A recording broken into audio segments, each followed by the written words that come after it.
This is the story about how a random sketch based on an Instagram photo turned into the most popular painting I've ever done. It was May 5th, 2023. It was a Friday, and I thought I would spend the morning live here on YouTube talking about how I come up with the composition to my art. I had found some photos I liked, for reference, and started doodling. This particular one was from a costume designer named Grimilde Malatesta. I'd been following them for years, and the costumes and just the photography and the art that they create is always so inspiring. So for this demonstration, I decided to draw this one. And the first drawing I did was an exact replica in composition to the photo reference, just to get a feel for the subject. Then I went with a wider shot, putting them to the left side of the image. And now I'm just trying to figure out what's the point of this composition, what's going on. And somewhere along the way, I decide that I'm gonna make a stained glass window behind them. Now, these are just thumbnails. This is just a sketch I'm doing live, and it's not gonna look like a stained glass. It's just a representation of a stained glass window to me. And the next composition I decided to do was also a wider shot. And just like before, I quickly sketched out the character. And there's something about the first one where I kind of had the dress kind of drag out a little bit more at an angle. I liked that. And for some reason, I had an idea of a bookshelf behind them, whether they were in a library or a study or something. And I just quickly made a little sketch to indicate that there's books behind them. And then I went the extra mile to add lighting, just a little artistic lighting to make it pop. And I'd done this before on a previous painting, and I was explaining that here. But I immediately knew I liked it. You could tell because I'm spending more time on it. But it was time to move on and try other compositions. So I did. And this time I decided to let the hair be the subject and not the background. Which in itself I think could have been a really nice composition as well, because I love doing hair and this is fun. This is fun for me. And for the next hour, I did 2 more pages of compositions based on different photos, and some really good stuff came from it. I really liked them. But I kept coming back to this one. There was something intangible about it, something that felt right that I wanted to explore more. I kept noodling it a little bit more and a little bit more, and I knew I needed to make this a painting. So I grabbed a large sheet of watercolor paper and started working out my dimensions for this new painting. I started drawing out this character, and over the course of sketching it and thinking about it, I decided that they were a vampire. They were in an old study with shelves and books and mostly kind of like an apothecary type of place.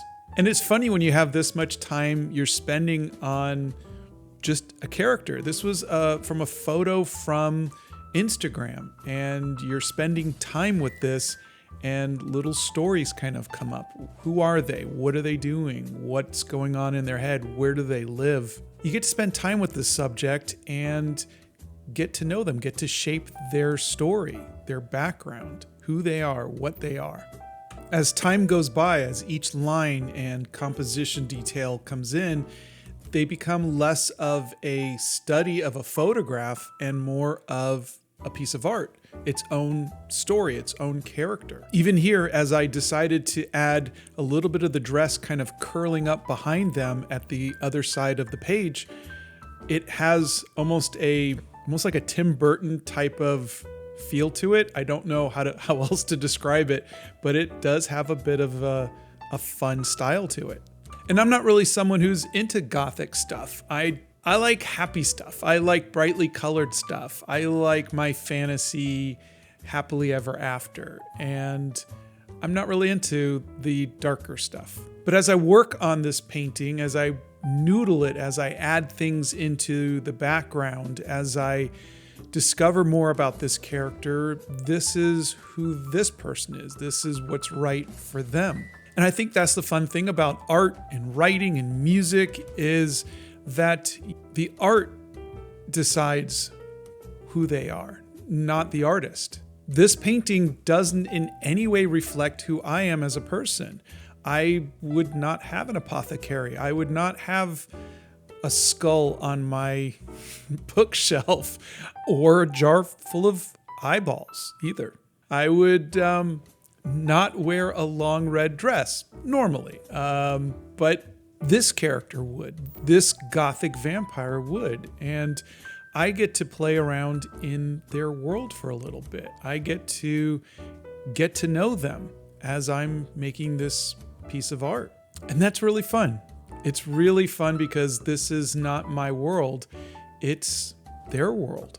So for a library full of books, I needed to look up some pictures of what really old books would look like, and essentially what an apothecary or a Gothic library might look like. So I found a bunch of really fun photo references and used them as inspiration for the books on the bookshelf. And that's important when you're doing something like this, is you need to do the research. You need to look up what things look like so you can render them properly.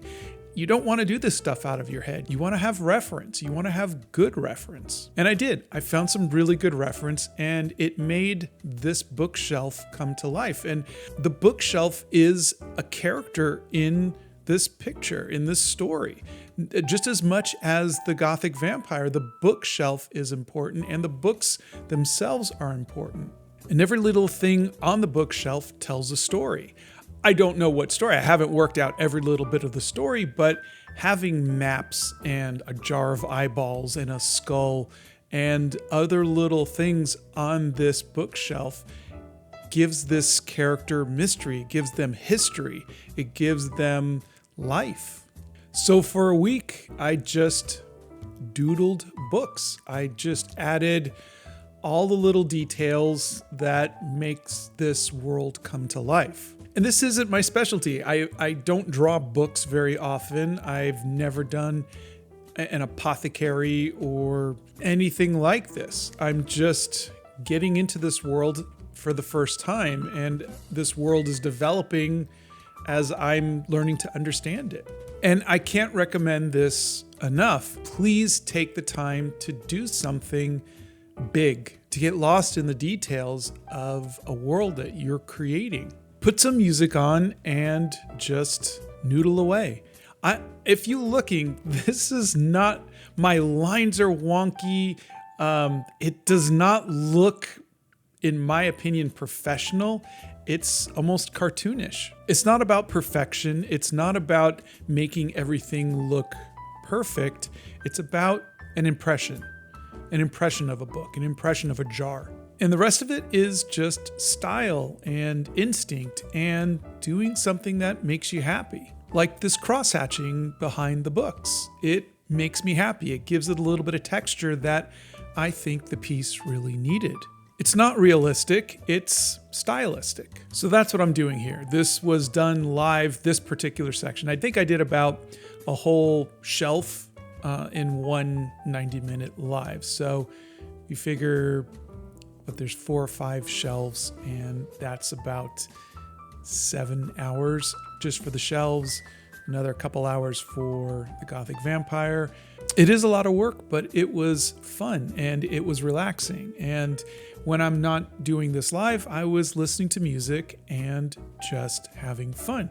And again, look at these books. They are not in any way perfect. They're wonky, they're cartoony, but they're mine.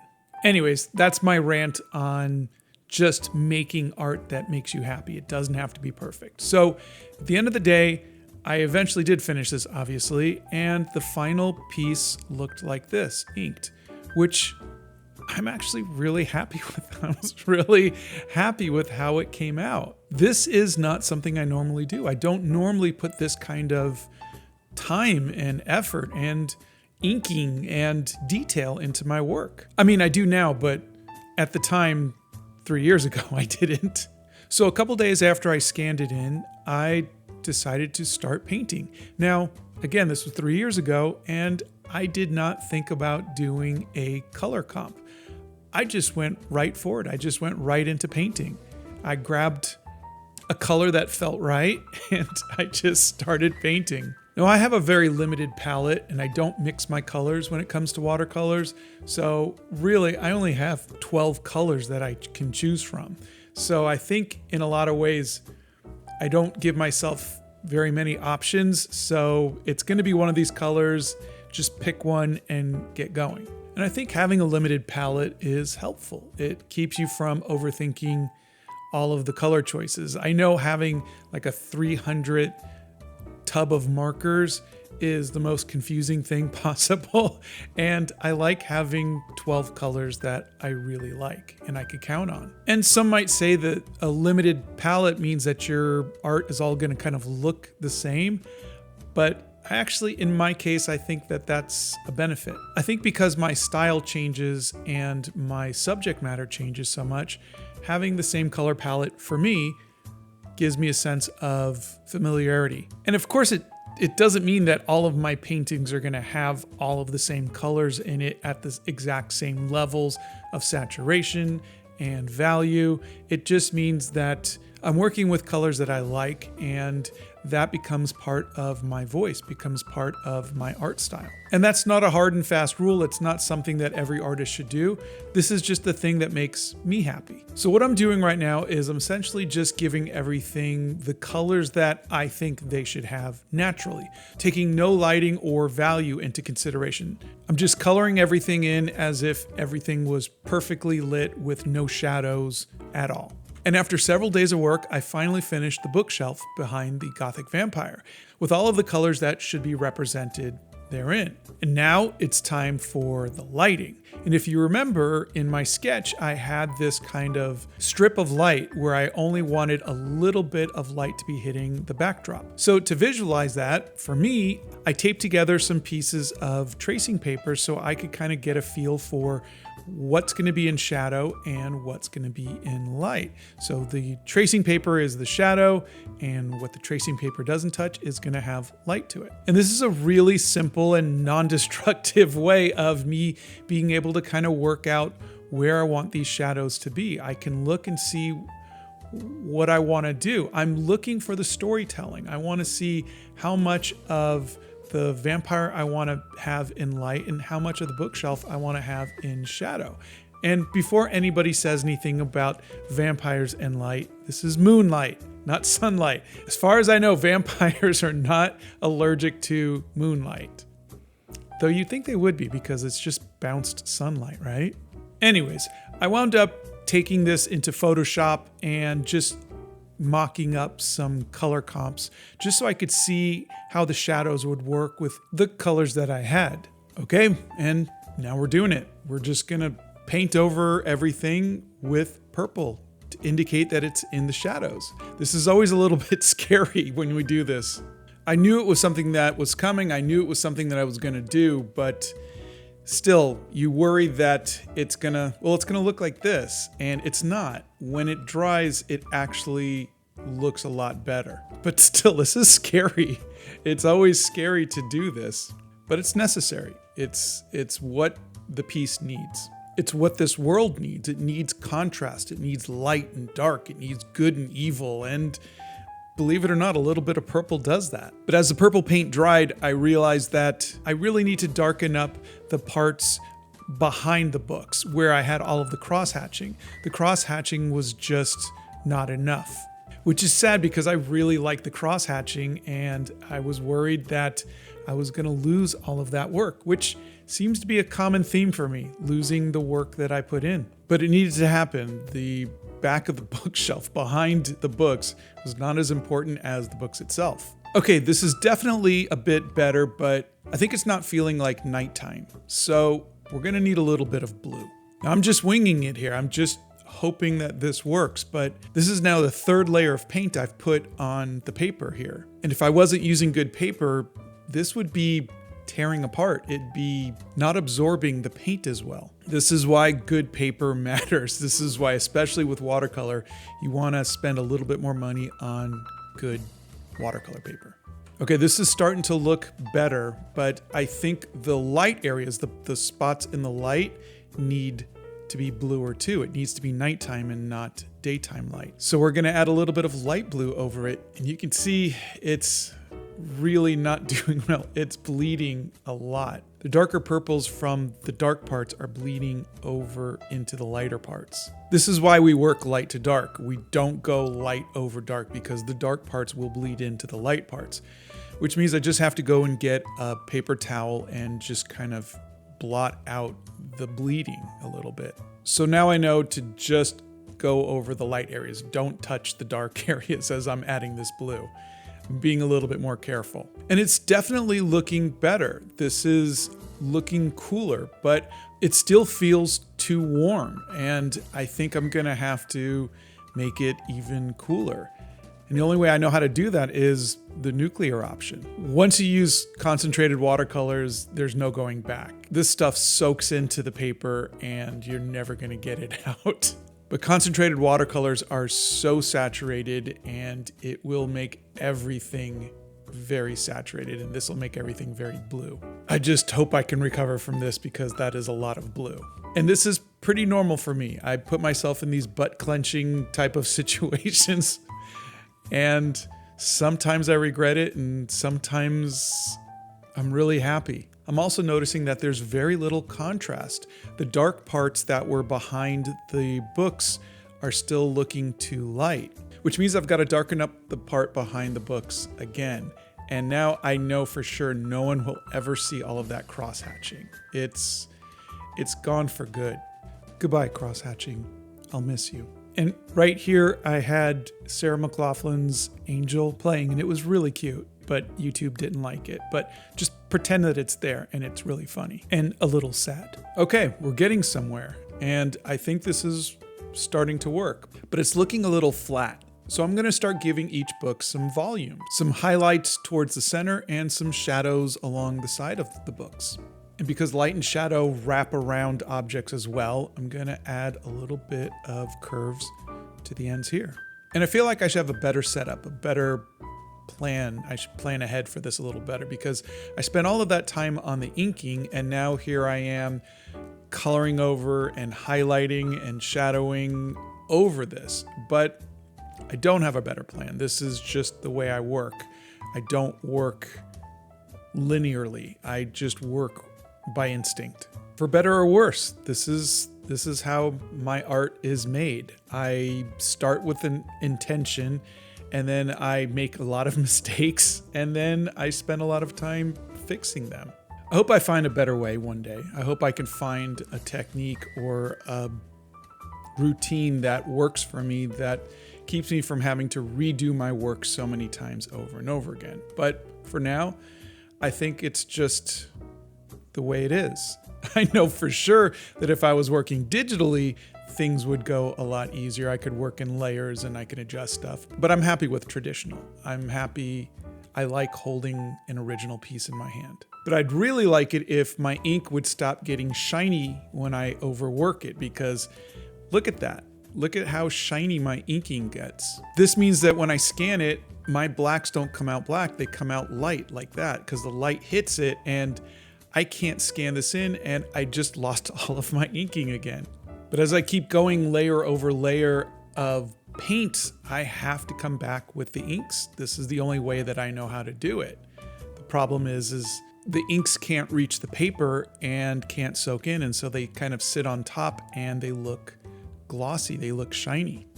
But despite all of my lamentations, I am still having some fun. I have fun adding reflection on metallic surfaces, and you could even see a little bit of the reflection of the books next to this jar with a snake in it.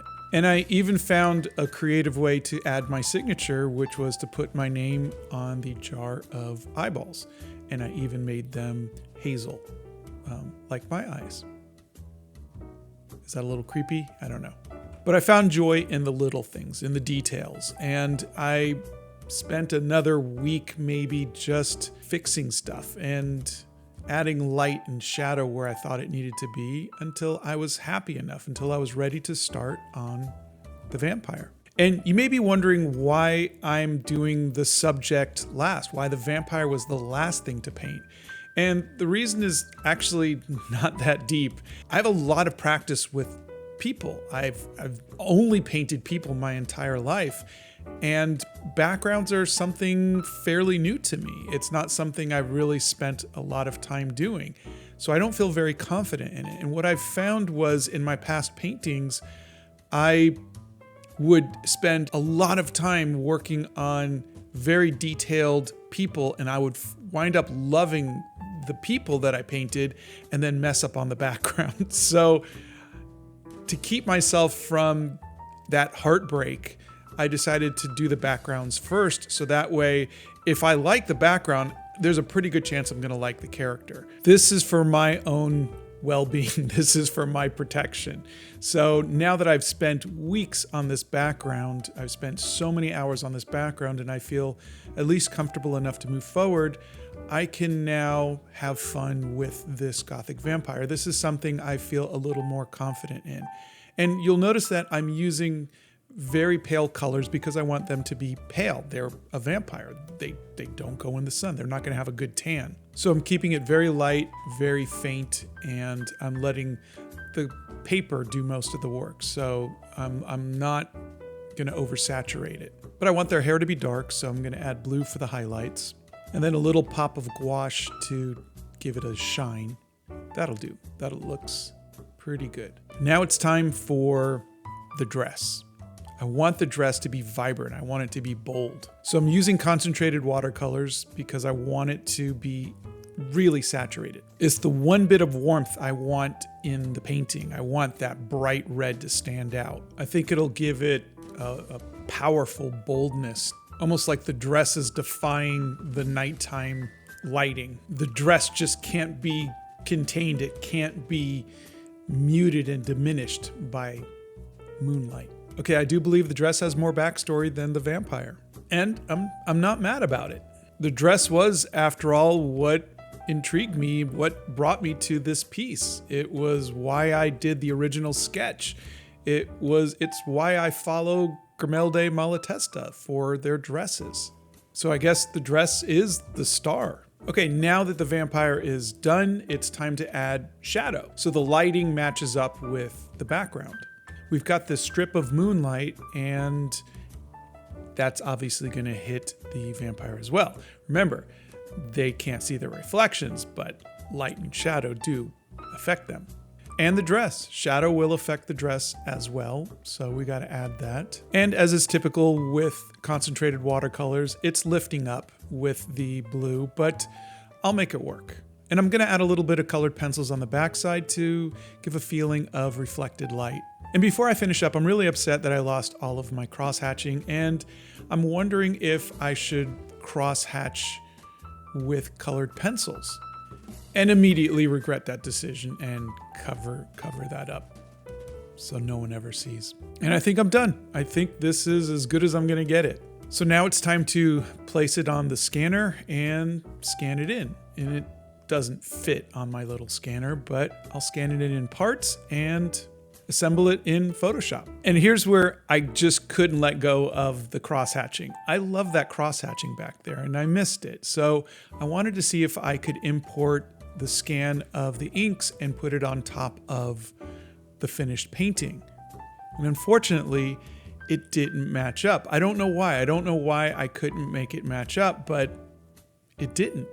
So I spent the next couple days actually using a warp tool to almost pixel by pixel move the inks to match up with the finished painting. And it was tedious and it was frustrating, and I didn't know if it was going to work, but I wanted to try, so I just noodled it.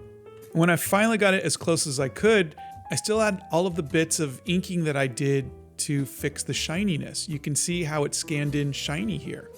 So I was cleaning up the new inks over the old inks, and that took a lot of time too. But I think the end result came out really good. This is what it looked like with the scanned inks on top of the finished painting. This is the original painting scanned in, and these are the inks. This is both of them put together. And I think it's a good solution. And look, you can see my cross-hatching. My cross-hatching is alive. It's alive. And unfortunately, this is not a look I can do traditionally. I haven't been able to preserve my inks to this degree because the paints are just going to cover it up.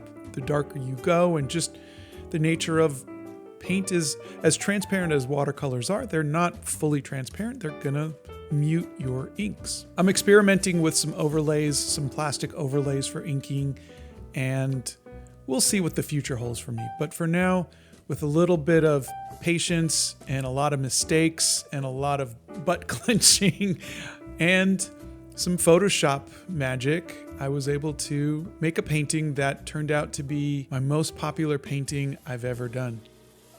And that's pretty amazing.